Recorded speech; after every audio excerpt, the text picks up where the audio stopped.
الحمد لله رب العالمين وبه نستعين على أمور الدنيا والدين وصلى الله على نبينا وسيدنا محمد وعلى آله وصحبه أجمعين أما بعد. Kita panjatkan puja dan puji syukur kehadirat Allah Subhanahu wa taala. Pada kesempatan yang berbahagia kali ini kita kembali diberi kekuatan, kesehatan, hidayah serta taufik dari Allah Jalla wa ala, sehingga kita bisa kembali menghadiri pengajian rutin Senin pagi di Masjid Manarul Ilmi di Komplek Pondok Pesantren Tunas Ilmu di Desa Kedung Wuluh Purbalingga ini. Kita berharap semoga Allah Subhanahu wa taala berkenan untuk melimpahkan kepada kita semuanya ilmu yang bermanfaat, sehingga bisa kita amalkan sebagai bekal untuk menghadap kepada Allah Jalla wa'ala. Allahumma amin. Salawat dan salam semoga senantiasa tercurahkan kepada junjungan kita Nabi Agung Muhammad sallallahu alaihi wasallam, kepada keluarganya, sahabatnya, dan umatnya yang setia mengikuti tuntunannya hingga akhir nanti. Bapak-bapak, ibu-ibu, para hadirin, para hadirat, rahimani wa rahimakumullah, dan juga segenap pendengar serta pemirsa yang dirahmati oleh Allah Azza wa Jalla. Manusia ketika hidup di dunia ini dalam kesehariannya memiliki banyak aktivitas. Banyak apa? Aktivitas. Bukan hanya banyak, tapi juga beragam alias bermacam-macam. Bahkan seandainya manusia itu sudah pensiun atau mungkin malah pengangguran atau mungkin malah penganggur, itu pun masih punya banyak aktivitas. Walaupun mungkin aktivitasnya hanya sekedar keluar rumah, ngobrol sama tetangga, atau main HP, atau nonton TV, itu semua adalah aktivitas. Dan aktivitas yang dilakukan oleh manusia, ada yang dia lakukan di dalam rumah, contoh makan, apalagi tidur, apalagi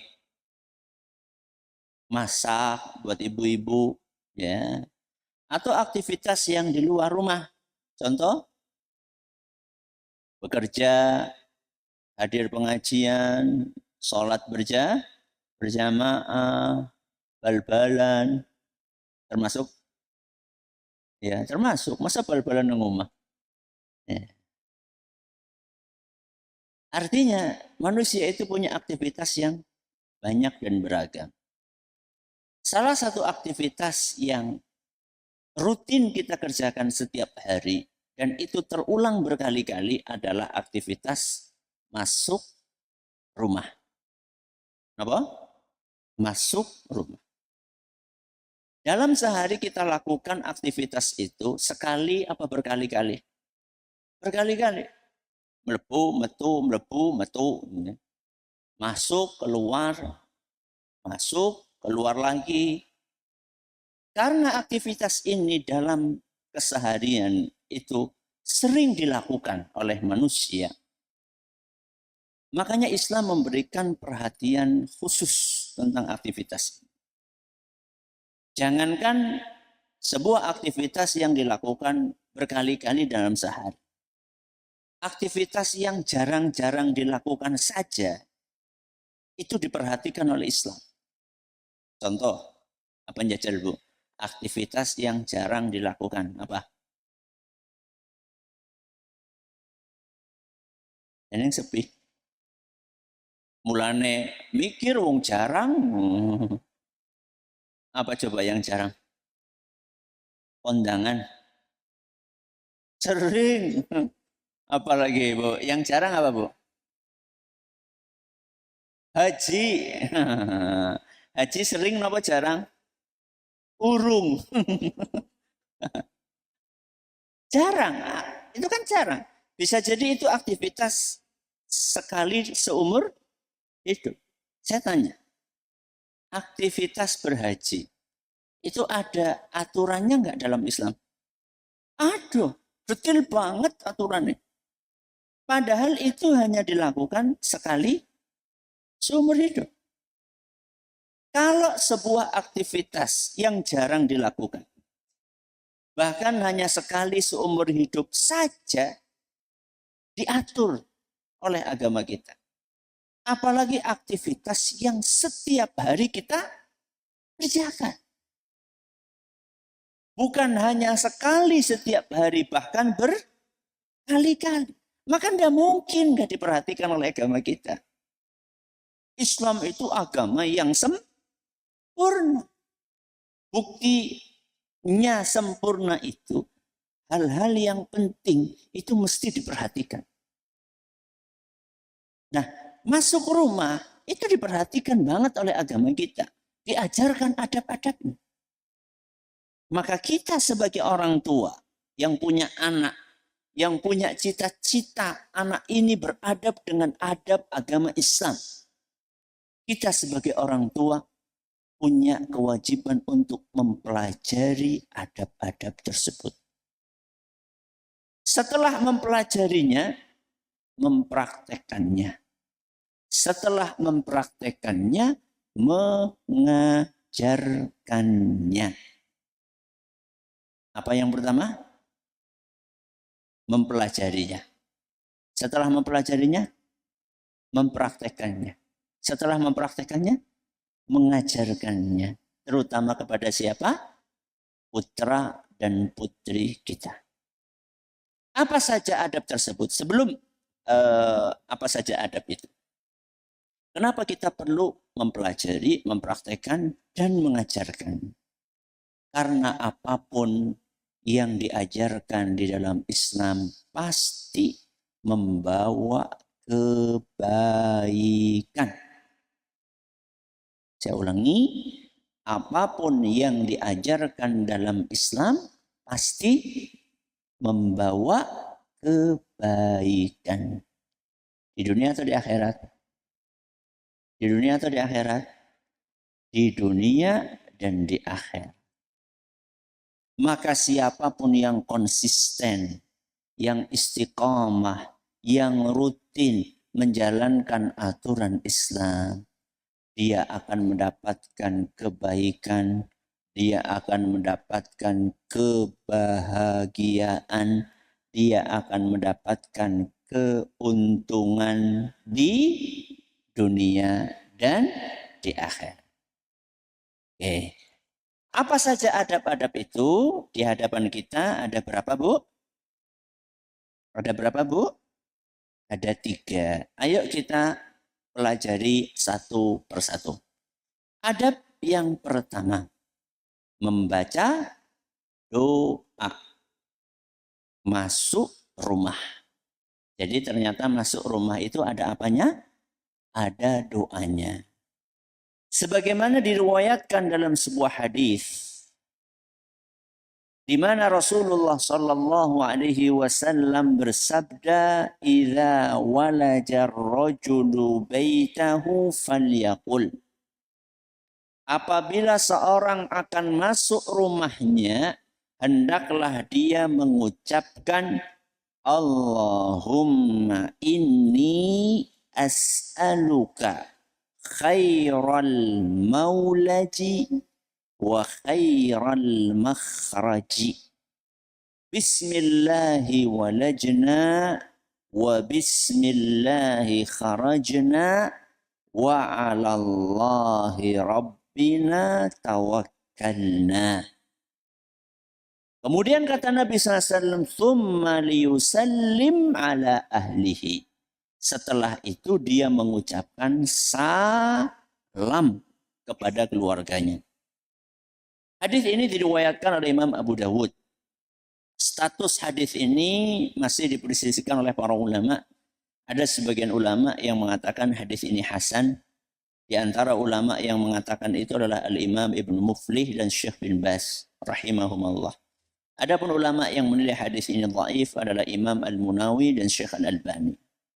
Bisa diamalkan Ustaz? Bisa insya Allah.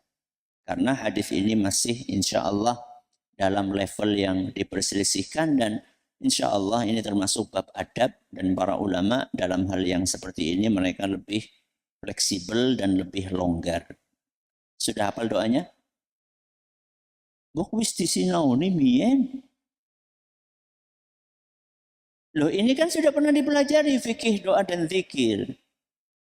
Kertasnya sih anak. Apa wis engko bungkus tempe. Ini sudah pernah kita pelajari. Judulnya doa masuk rumah. Kelalen ya? Apa orang mangkat? Ya. Ayo saya bacakan dulu ya, nanti jenengan mengikuti.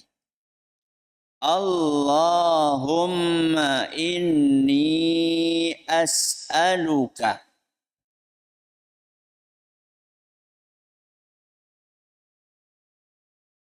khairal maulaji wa khairal makhraji. Bismillahi walajna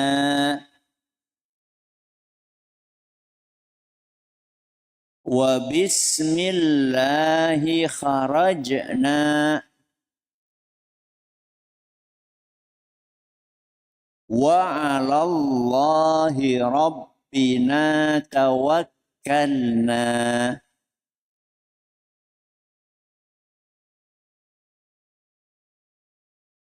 Yuk bareng-bareng 1, 2, 3. Allahumma inni as'aluka khairal maulaji wa khairal makhraji. Bismillahi walajna wa bismillahi kharajna wa 'alallahi rabbina tawakkalna. Apa artinya Allahumma ya Allah, inni as'aluka, sungguh aku memohon kepadamu. Apa yang kita mohon kepada Allah?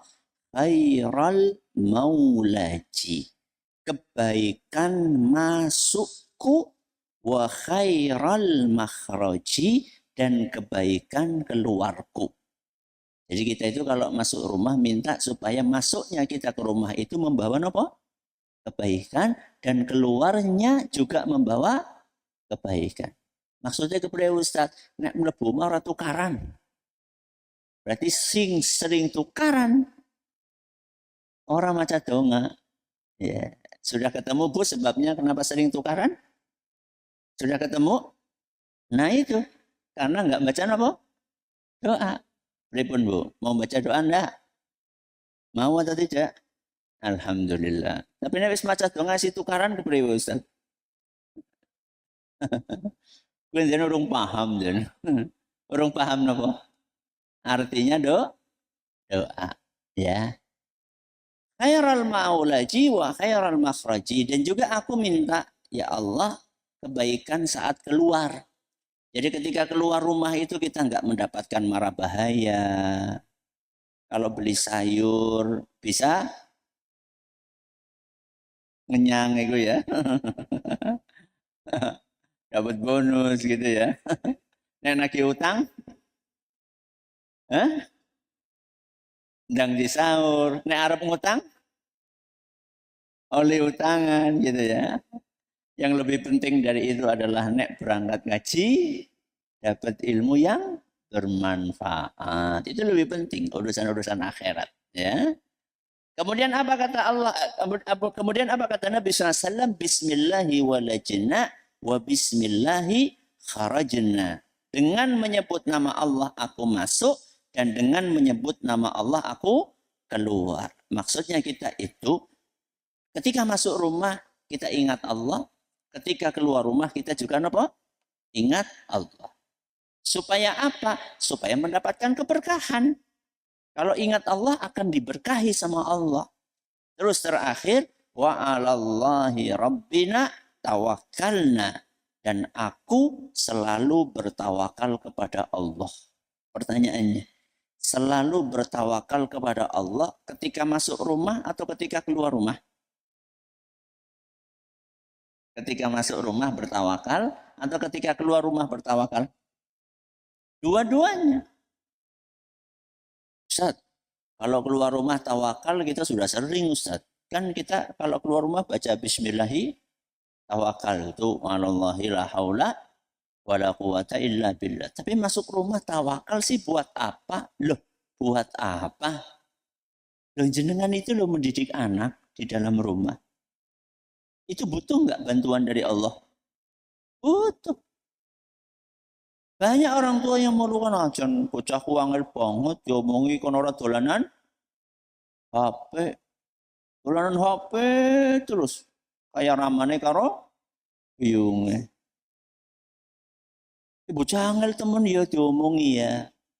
Bertawakallah kepada siapa? Allah. Kalau kita bertawakal kepada Allah, maka akan dimudahkan seluruh urusan kita. Oke.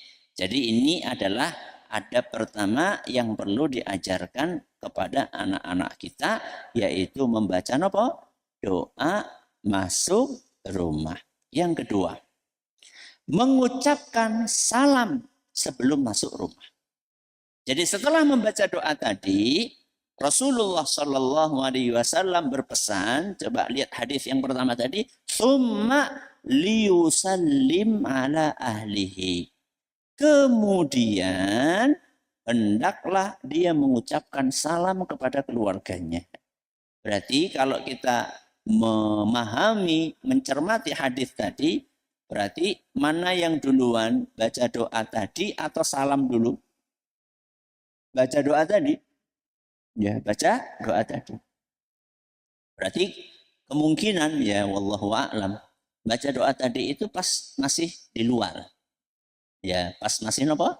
Di luar. Jadi ketika di depan pintu kita sudah membaca doa Allahumma inni as'aluka khairal maulaji wa khairal makhraji bismillahi walajna wa bismillahi kharajna wa 'alallahi rabbina tawakkalna.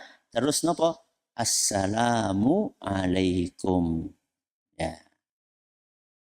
Dalil tentang membaca atau mengucapkan salam sebelum masuk rumah itu banyak. Di Al-Quran ada, di dalam hadis juga ada. Sehingga Rasulullah SAW itu sampai ngajari anak kecil ya untuk membaca salam sebelum masuk rumah. Jadi Nabi SAW itu sangat perhatian dengan anak-anak kecil. Sebagaimana dituturkan oleh Anas. Nama lengkapnya Anas sinten, Bu? Anas bin Malik radhiyallahu anhu. Apa kata Anas? Qala li Rasulullah SAW. Rasulullah SAW pernah bersabda kepadaku. Berarti Anas diajari sama Rasulullah. Ya bunayya, wahai anakku. Berarti saat itu Anas sudah besar atau masih kecil?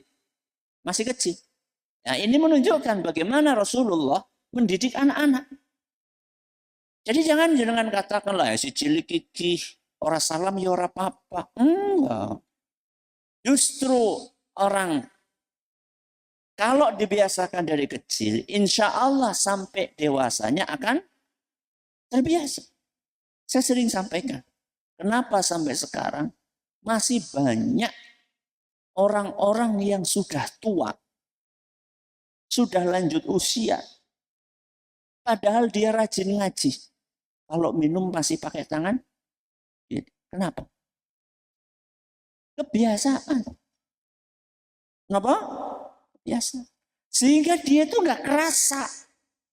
Nggak kerasa apa? Nggak kerasa minum pakai tangan kiri.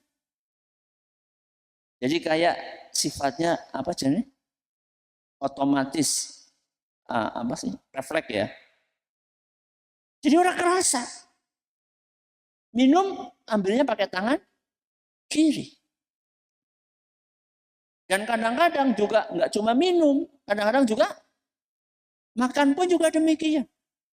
Apa anak-anak? Mendoan di tangan kanan, cengis di tangan kiri. Ya. Kan kur cengis.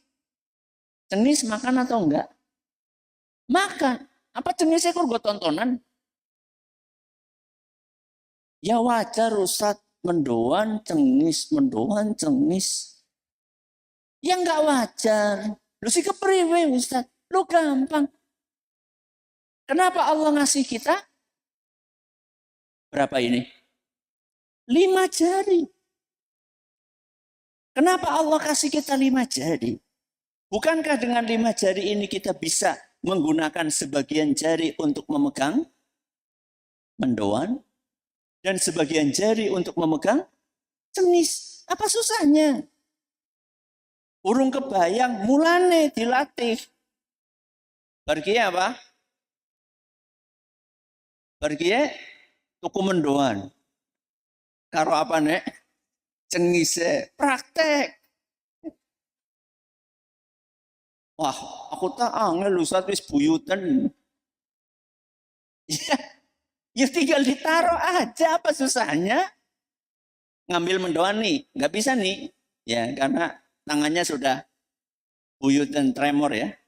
Sudah tremor gitu ya. Susah megang banyak-banyak gitu ya. Ya sudah, makan mendoan, taruh dulu. Di mana? Di lepek. Ya.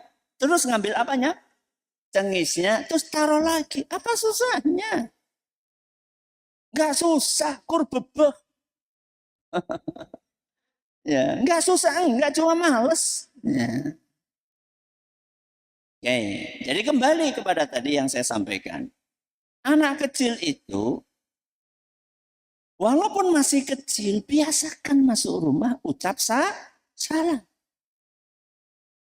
Supaya apa? Supaya menjadi sebuah kebiasaan baik.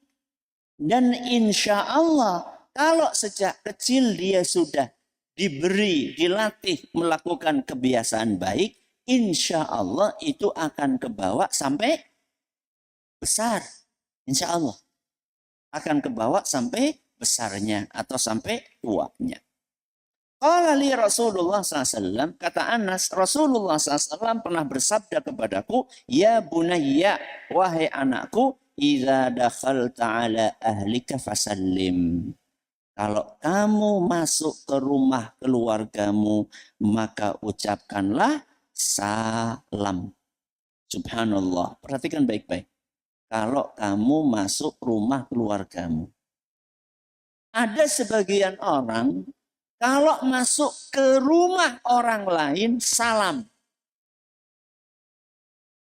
Ke rumah tetangga, ke rumah teman, ke rumah siapa lagi? Ya, pokoknya ke rumah orang lain lah, salam. Tapi kalau masuk ke rumahnya sendiri, tidak salam. Aneh. Aneh bin ajaib. Kenapa Ustadz aneh bin ajaib? Lawang rumahnya orang lain Anda doakan. Kok rumahnya sendiri tidak Anda doakan? Kue aneh. Wong rumahnya orang lain nih, Anda nggak tinggal di situ, Anda nggak tidur di situ, Anda nggak beristirahat di situ, Anda nggak makan di situ, Anda doakan. Loh, rumahnya sendiri, tempat tidur, tempat makan, tempat istirahat, kok tidak Anda doakan? Kue kepriwe? Aneh. Makanya Nabi SAW katakan, idza dakhalta ala ahlika. Kalau kamu masuk rumah keluargamu, rumahmu maksudnya. Fasallim, ucapkanlah salam. Kenapa kalau kita mengucapkan salam? Yakunu barakatan alaika wa ala ahli baitik. Karena salammu itu akan mendatangkan keberkahan untukmu. Untuk siapa? Orang yang salam. Dan untuk keluargamu. Orang yang disalami. Hadis riwayat At-Tirmidzi dan kata Syekh Al-Albani dalam kitab Sahihul Jami' hasan li ghairi. Berarti kalau kita mengucapkan salam, yang untung kita atau orang yang di dalam rumah? Dua-duanya untung. Jenengan mendoakan keuntungan buat tetangga, tapi nggak mau mendoakan keuntungan untuk rumah sendiri. Ketika ditegur, loh Pak, kok masuk rumah nggak salam? Kayak umai sapa? Wonten tiang kados niku? Pundi tiangnya? Yang pundi jajal? Loh Bu, eneng bludas, bludus. Lo mau kan bareng ngaji nang Manarul? Eneng ora salam. Oh ya umay sapa? Subhanallah. Justru karena itu rumah kita sendiri, maka kita pengen rumah kita diberkahi oleh Allah. Kita pengen kitanya diberkahi oleh Allah. Keluarga yang ada di rumah diberkahi oleh Allah. Caranya mengucapkan apa? Salam. Nah, ini adab yang keberapa? Kedua. Adab yang terakhir, yang ketiga, mengucapkan basmalah. Basmalah siapa Bu? Bismillah. Ya, itu yang pendek. Ya. Kalau tadi assalamualaikum yang pendek. Kalau yang panjang apa Bu? Assalamualaikum warahmatullahi wabarakatuh. Itu berlipat-lipat itu. Ya, assalam keselamatan, warahmatullah rahmat, wabarakatuhu berkah. Berarti kita mendoakan keselamatan, rahmat dan apa? Keberkahan. Wah, dahsyat ya. Ya. Yang ketiga mengucapkan basmalah. Apa dalilnya? Dalilnya adalah sabda Nabi kita Muhammad sallallahu alaihi wasallam dalam sebuah hadis yang diriwayatkan oleh Imam Muslim. Idza dakhala ar-rajulu baitahu fadzakara Allah 'inda dukhulihi wa 'inda ta'amihi. Apabila seseorang masuk rumahnya, dia berzikir kepada Allah, maksudnya membaca bismillah. Ketika masuk dan ketika makan. Ya, berarti sebelum apa?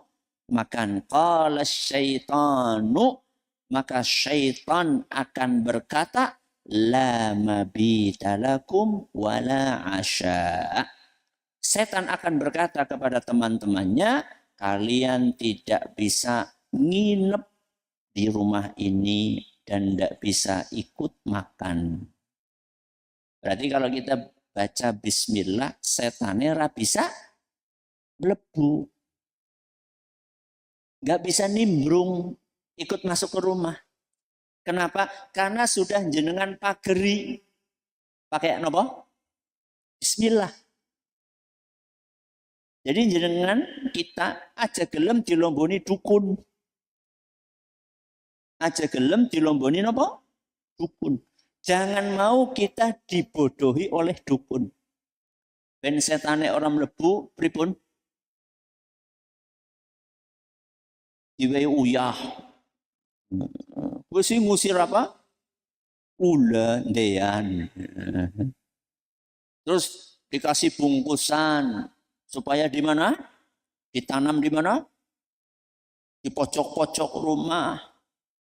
Gratis mboten, Bu? Gratis mboten? Ini ngerti? Tahu ya? Cere Ustaz. Cere kata orang. Mau-maunya kita dibohongin sama dukun. Gak usah gitu-gituan. Cukup apa?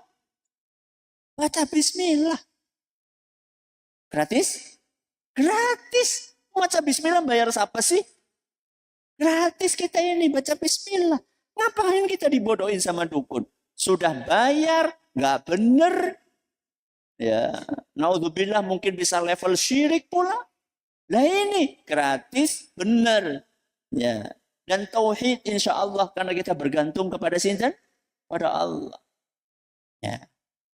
Itu kalau kita baca bismillah. Wa idza dakhala falam yadhkurillaha 'inda dukhulihi. Kalau seandainya kita masuk rumah, kemudian kita tidak membaca basmalah, qala syaitanu, maka setan akan berkata, adraktumul mabit, dapat tempat nginep.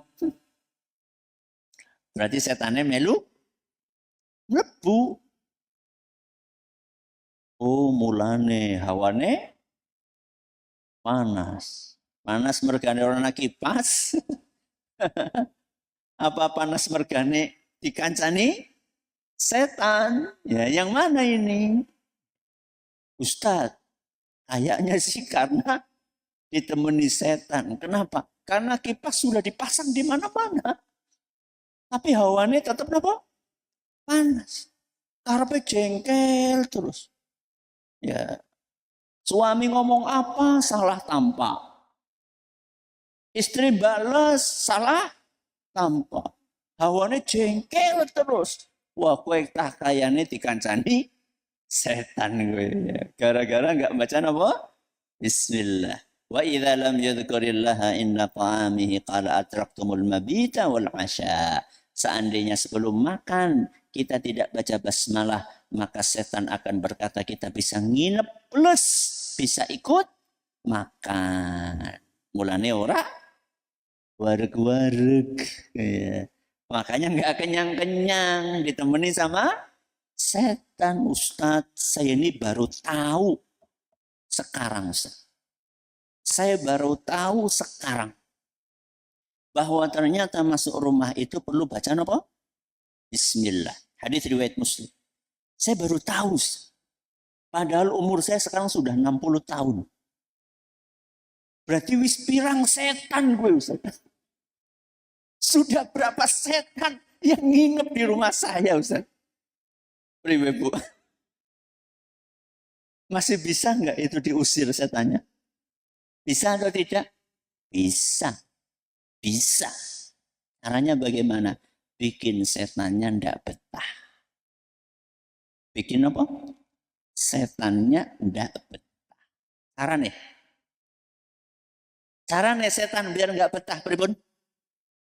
Gunakan rumah jenengan untuk beribadah kepada Allah. Buat sholat, ibu-ibu. Ya, sunnahnya sholat di mana?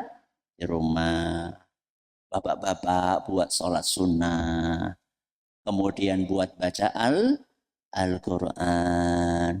Buat zikir pagi, petang. Ya, intinya buat beribadah. Tapi kalau rumahnya setiap hari yang didengarkan dangdutan. Gue sing, nomor apa sing tua gue? Ya, tua nomor berapa ya? Sing tua senenge gendingan. Ya bagaimana setannya akan keluar dari rumah, malah tambah betah. Ya. Jadi PR kita, bapak-bapak, ibu-ibu yang kami hormati, mengajari anak adab masuk rumah. Dan itu dimulai dari siapa? Orang tua. Jadi kita itu kalau pengen anak punya kebiasaan baik, orang tua harus nyontoni. Ya, sepisan apa seterusnya. Gak cuma sekali, seterusnya. Jadi kita praktek nih ya. Nanti habis ini kita kan pulang nih. Ya, masuk rumah. Apa adabnya? 1, baca doa. 2, salam. 3, bismillah. Ya, mudah-mudahan kita bisa konsisten untuk mempraktekkan adab-adab yang diajarkan oleh Nabi kita Muhammad Sallallahu Alaihi Wasallam. Masih ada sisa waktu, silakan kalau ada yang mau nanya bisa disampaikan. Iya, terima kasih Ustadz atas materi yang disampaikan. Semoga memberikan kemanfaatan dan kita bisa menerapkan ilmu yang Ustadz sampaikan. Baiklah, kita bacakan pertanyaan yang sudah masuk di kesempatan ini. Pertanyaan dari pendengar atau pemirsa yang bertanya. Bismillah. Assalamualaikum warahmatullahi wabarakatuh, Ustadz. Waalaikumsalam. Afwan, Ustadz izin bertanya, kalau kita mendapatkan udzur syar'i berkenaan dengan cara makan dan minum menggunakan tangan kiri, bagaimana Ustadz? Dikarenakan karena tangan kanannya itu lemah karena sakit. Kalau misalnya ada seseorang minum pakai tangan kiri, makan pakai tangan kiri karena adanya alasan yang bisa diterima oleh agama. Apakah itu juga berdosa? Jawabannya tidak. Kenapa? Karena Allah tidak membebani seseorang kecuali sesuai dengan kemampuannya. La yukallifullahu nafsan illa wus'aha. Allah tidak membebani seorang kecuali sesuai dengan kemampuannya. Contoh alasan syar'i itu apa, Ustaz? Mungkin tangan kanannya stroke. Kenapa? Stroke. Sehingga jangankan buat megang sesuatu, wong buat ngangkat saja napa? Tidak bisa. Ya. Atau contoh yang lainnya, qadarullah kecelakaan. Terus tangannya napa? Patah. Harus diapain? Harus di gips. Ya, harus di gips. Sehingga nggak bisa makan pakai tangan. Gimana tangannya kayak gini? Gimana makannya? Wong nggak boleh digerak-gerakin. Itu berarti alasan syar'i. Kalau kidal, Ustaz, enggak. Kalau kidal enggak. Ya. Jadi kidal itu berarti tangan kanannya bisa digunakan atau tidak? Bisa. Ya mungkin kalau nulis masih mending lah ya. Tapi kalau makan itu kan bisa. Makan sama nulis itu lebih rumit mana? Nulis. Lebih rumit nulis. Karena nulis itu kan perlu subhanallah fokus, konsentrasi, nyusun garis-garis, bikin huruf, apalagi nulis Arab ada harokat dan seterusnya. Sedangkan makan itu tidak terlalu rumit, tidak seperti nulis. Cukup kita ngambil makanan, terus kita angkat, kita masukkan ke mulut. Itu lebih simpel. Ya. Jadi kidal bukan alasan syar'i untuk makan dan minum pakai tangan kiri. Kalau kayak yang saya sebutkan tadi, kecelakaan atau stroke, itu insya Allah termasuk udzur syar'i. Ya. Terima kasih Ustaz atas jawabannya dan penjelasannya.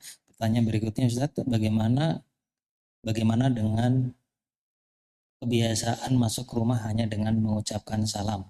Apakah ini juga masih perlu membaca doa di dalam rumah? Kalau cuma mengucapkan salam saja Ustadz, apakah masih perlu ditambah? Jawabannya perlu. Jawabannya perlu. Apakah salah Ustadz kalau cuma baca salam tok? Ya enggak salah juga. Ini semuanya sunnah. Ya baca basmalah sunnah, baca apa? Salam sunnah, baca doa sebelum masuk rumah sunnah, semuanya sunnah. Kalau seorang tidak melakukan, maka dia tidak berdosa, tapi dia rugi. Dia apa? Rugi. Karena dia nggak dapat peluang keberkahan, karena dia juga nggak dapat peluang untuk mengusir setan ya dari rumahnya, jadi rugi. Ya. Juga nggak dapat pahala. Ini kalau semuanya kita lakukan, ini saya tanya sama jenengan. Tadi kita belajar berapa adab? 3. Kalau kita praktekkan 1 berarti dapat pahala 1 dari 1 yang kita praktekkan. Tapi kalau kita kerjakan 3, dapat berapa? 3-3-nya dapat. Jadi tinggal milih mau dapat pahala 1 atau dapat pahala 3. Segini aja lah. Jangan diwai 1 juta apa 3 juta. Orang asing gelem. Sing ngewai siapa? Enggak, kalau suruh milih dapat 3 juta atau 1 juta? 3 juta. Urusan duit pengennya dapat banyak. Urusan doa pengennya sedikit. Padahal yang kita bawa itu adalah yang doa ini ya, sampai ke akhirat insya Allah. Ya, satu lagi. Ya, terima kasih Ustaz. Pertanyaan berikutnya Ustaz. Terkadang kita lupa tidak menutup jendela kamar, baru tahu saat kita mau tidur. Apakah ada kemungkinan setan masuk ke rumah kita? Dan apabila kita mengibas kasur 3 kali, cukup untuk mengusir setan yang masuk ke kamar kita. Kalau kita lupa sampai malam nggak nutup jendela, ya tinggal ditutup aja sambil baca apa? Bismillah. Ya, mudah-mudahan itu bisa untuk mengantisipasi setan yang ada di rumah kita. Kalau mengibas-ngibas kasur itu memang ada sunnahnya dari Nabi kita Muhammad Shallallahu Alaihi Wasallam, terutama sebelum tidur. Ya, itu bukan hanya untuk sesuatu yang sifatnya fisik ya. Fisik itu ya ada kotoran, ada debu, ada semut, itu fisik ya. Juga termasuk yang sifatnya non fisik, yaitu mungkin ada setan di situ, ya hal-hal yang sifatnya non fisik itu bisa dilakukan. Baik, mudah-mudahan apa yang kita pelajari bermanfaat bagi kita semuanya. Terima kasih atas perhatiannya. Mohon maaf atas segala kekurangannya. Kita akhiri. Subhanakallahumma bihamdika asyhadu an la ilaha illa anta astaghfiruka wa atubu ilaik. Assalamualaikum warahmatullahi wabarakatuh.